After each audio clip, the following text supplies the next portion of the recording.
لیکن آپ لوگوں کو ایک ہدیہ دے سکتا ہوں بھائی، آپ لوگوں کو ہدیہ دے سکتا ہوں.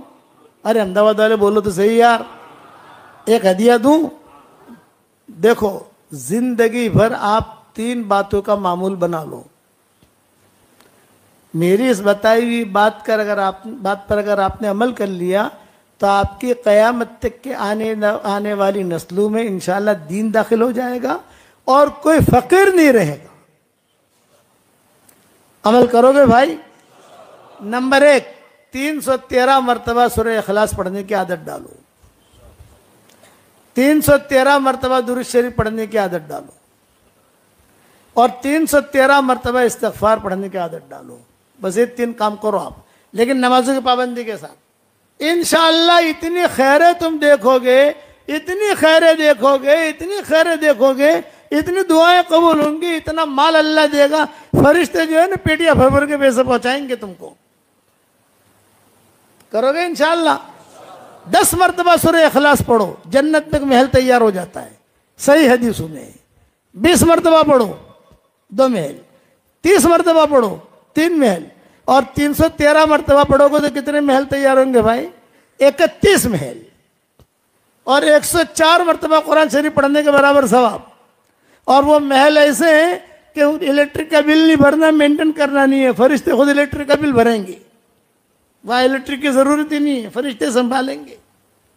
کرو گے انشاءاللہ؟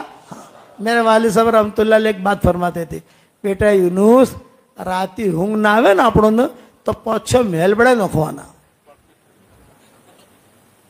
میرے والد صاحب کہتے تھے کہ رات کو نیند نہیں کروٹیں بدلتے ہو نا تو 5-6 محل یعنی 60 مرتبہ سورہ اخلاص پڑھ لینے کا سوتے سوتے، تو اپنا جنت بنگلہ بھی تیار ہو جائے گا اور نیند بھی آ جائے گی.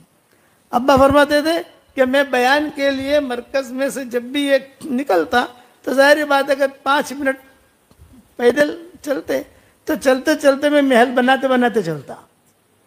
10 مرتبہ پڑھ لوں، کہیں 15 مرتبہ پڑھ لوں. کہا اللہ پاک یہ محل تو ہمیں دے دینا. اور ایک بات بتاؤں کہ اللہ ضرور دے گا. اب تھوڑا بھاؤ ہم نے بڑھا دیا. پہلے لوگ کہتے تھے کہ مولانا پہلے 100 مرتبہ پڑھواتے تھے، اب 313. میں نے کہا بھائی تم نے مکان کب خریدا تھا؟ یہ کہا 1995 میں خریدا تھا. کتنے میں خریدا تھا؟ 25 لاکھ میں خریدا تھا. اب جو ہے کیا بھاؤ ہے؟ 2 کروڑ ہے.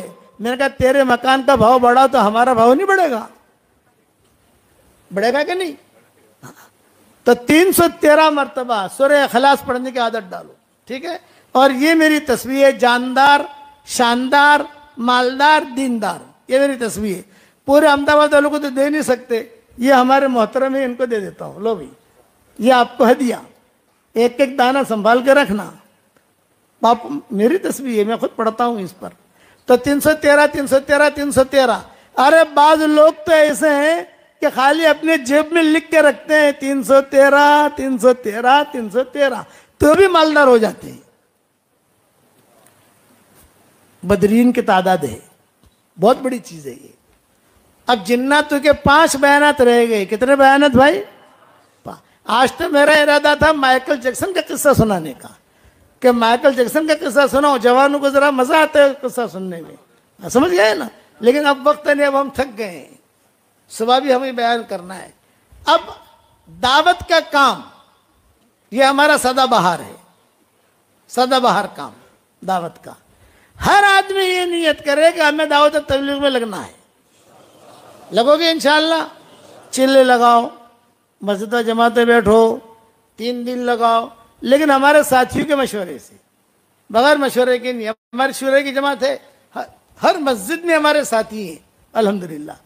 مرکز میں جاؤ، جمعرات کو بیان ہوتا ہوگا، سنیچر کو بیان ہوتا ہوگا، اجتماعات ہوتے ہیں، مشورے ہوتے ہیں، شریک ہو جاؤ. یہ کام ایسا کام ہے جو اللہ محدود ہے. دین کے جتنے کام ہیں وہ محدود ہیں. مدرسے محدود، 1 کروڑ مدرسے آپ نہیں کھول سکتے، 10 لاکھ مدرسے نہیں کھول سکتے. خرچہ کون کرے گا؟ مکتب بھی قائم اتنے نہیں کر سکتے آپ جو اتنے خانقاہیں نہیں بنا سکتے. لیکن دعوت کا کام ایسا اللہ محدود اللہ نے دیا ہے ہمیں کہ سب جگہ دعوت کا کام کر سکتے ہو، لوگوں کو دعوت دے سکتے ہو آپ. اور لیکن ایک شرط ہے. اب ہم ایک شرط لگاتے ہیں تبلیغ کا کام کرو، دین کا کام کرو، مدرسے کا کام کرو، خانقاہ کا کام کرو، ایک شرط کے ساتھ، اور وہ شرط کیا؟ صفات کے ساتھ کرو، پکنک نہیں۔ جو حج میں پر آتے ہیں وہ آپ مسافہ کرتے ہیں، میں نے کہا آپ آئے ہو بہت مبارک، پکنک مت کرنا ورنہ اللہ پکنک دے دے گا۔ جماعت میں جانا جاؤ، پکنک نہیں۔ ایک مرتبہ میں بیٹھا ہوا تھا، میرے 2 کان ہیں، بائیں کان سے میں سنتا نہیں ہوں اور داہنے کان سے پورا سنتا ہوں۔ تو داہنی طرف 2 نوجوان بیٹھے ہوئے تھے، اوبڑی کو ہے کشمیر نو رخ بڑے سے کشمیر نو، اتنی گجراتی جانتے ہو نا؟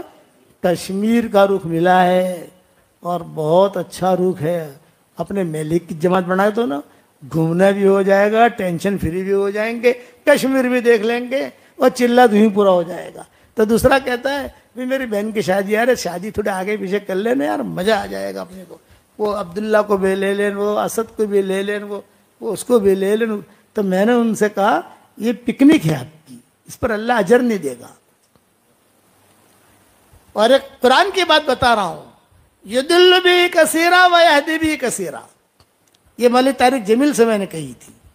جب میں نے کہی تو میرا چہرہ دیکھنے لگے وہ کہ آپ نے کیا کہہ دیا۔ میں نے کہا آپ سنیے، یضل بھی کثیرا و یہدی بھی کثیرا، قرآن کے ذریعے سے اللہ تعالیٰ کئی لوگوں کو گمراہ کرے گا اور اسی قرآن کے ذریعے سے اللہ کئی لوگوں کو ہدایت دے گا۔ تو میں نے کہا اس کا تعلق صرف قرآن سے نہیں ہے، جمیع ما یتعلق بالقرآن، جتنی چیزیں بھی قرآن سے متعلق ہیں، مثلا نماز یضل بھی کثیرا و یہدی بھی کثیرا، حج یضل بھی کثیرا و یہدی بھی کثیرا، عمرہ یضل بھی کثیرا و یہدی بھی کثیرا، تصنیف تالیف یضل بھی کثیرا و یہدی بھی کثیرا، چلہ یضل بھی کثیرا و یہدی بھی کثیرا، گش یضل بھی کثیرا و یہدی بھی کثیرا، 3 دن یضل بھی کثیرا و یہدی بھی کثیرا، 3 چلہ یضل بھی کثیرا و یہدی بھی کثیرا۔ میرا چہرہ دیکھنے لگے، مولانا اسے لکھو، اسے لکھ کر وائرل کرو۔ میرا دماغ اس طرف گیا نہیں تھا۔ میں نے کہا جتنی چیزیں قرآن سے ملتی جلتی ہیں اس کی وجہ سے اللہ گمراہ بھی کرے گا اور اس کی وجہ سے اللہ ہدایت بھی دے گا۔ پھر میں نے کہا کہ دیکھو جہنم میں سب سے پہلے مشرک نہیں جائے گا، جہنم میں سب سے پہلے یہودی نہیں جائیں گے، سب جہنم میں سب سے پہلے نصارہ نہیں جائیں گے، تو جہنم میں کون جائے گا؟ وہ دین کے کام کرنے والے جہنم میں سب سے پہلے جائیں گے جن کی نیتوں میں کھوٹ تھا۔ یہ ابا فرماتے تھے۔ اور پھر بڑے مجموع میں رائے میں 10 لاکھ کا مجمع ہوتا تھا، تو ابا کہتے تھے کان کھول کے سنو، میں اس لیے کہتا ہوں تاکہ حشر کے میدان میں پکڑا نہ جاؤں، میں اس لیے کہتا ہوں تاکہ حشر کے میدان میں اللہ مجھے نہ پکڑے، اس لیے کہ میرا بیان لاکھوں آدمی نہیں کروڑوں سنتے ہیں۔ اور حضرت جی پیچھے بیٹھے ہوتے تھے اور حضرت شیخ بھی پیچھے بیٹھے ہوتے تھے، دونوں بزرگ۔ اور حضرت جی کے سامنے کہہ رہا ہوں، حضرت شیخ کے سامنے کہہ رہا ہوں کہ دعوت اور تبلیغ کا کام کرتے کرتے اگر کوئی بگڑ گیا تو کعبے میں جا کر بھی سدھرے گا نہیں،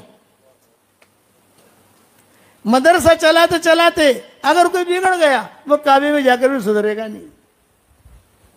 یہ ابا کہتے تھے۔ تو سارا مجمع جو ہے پٹھانوں کا بہت روتا تھا۔ ابا کہتے تھے کم کرو لیکن کوالٹی کے ساتھ کرو۔ تو دعوت کا کام کرو گے انشاءاللہ کوالٹی کے ساتھ، صفات کے ساتھ۔ ابا کہتے تھے بیان کے لیے بیٹھتا ہوں تو اللہ سے کہتا ہوں کہ اللہ صرف تیرے لیے کر رہا ہوں، میرا کوئی اور مقصد نہیں ہے۔ اور 3 میرے ہدیہ قبول کر لیا آپ نے، 313 مرتبہ کیا پڑھنا ہے بھائی؟ واہ واہ۔ پھر 313 مرتبہ اور پھر 313 مرتبہ استغفار۔ انشاءاللہ جب دوسری مرتبہ آئیں گے تو اس کو پھر اور بڑھا کے دیں گے آپ کو، ابھی اتنا تو شروع کرو۔